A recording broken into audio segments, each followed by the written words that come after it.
एक समचतुर्भुज के विकर्णों का योग 70 सेंटीमीटर है। समचतुर्भुज की भुजा 25 सेंटीमीटर है। समचतुर्भुज का क्षेत्रफल बताइए। देखो समचतुर्भुज क्या होता है, एक जो है वर्ग ही होता है, वो वर्ग ही होता है, लेकिन उसकी जो भुजाएं हैं वो 90 डिग्री पे नहीं होती हैं। सारी भुजाएं बराबर होती हैं। उनके जो डायगोनल होते हैं दोनों अलग अलग होते हैं, ठीक है, बराबर नहीं होते, पर वो एक दूसरे को 90 डिग्री पर काटते हैं। ये मान लिया D1 है, ये D2 है, तो एक जो होता है D1 square plus D2 square बराबर 4A स्क्वायर, एक स्टेटमेंट ये यहाँ से निकल कर आता है।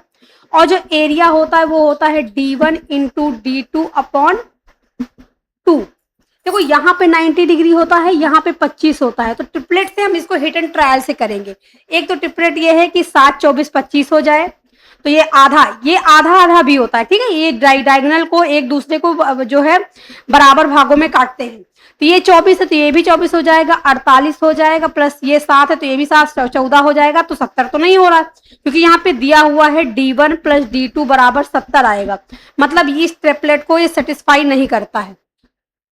तो हमारे पास दूसरा क्या बचा, 3 4 5 होता है।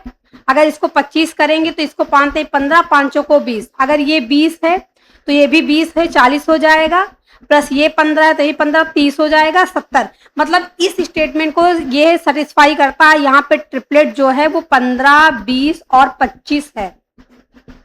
तो D1 कितना हो जाएगा, D1 हो जाएगा 40, D2 कितना हो जाएगा, D2 हो जाएगा 30। एरिया कितना होता है, एरिया बराबर होता है D1 इंटू मतलब 40 गुणे 30 बटे 2।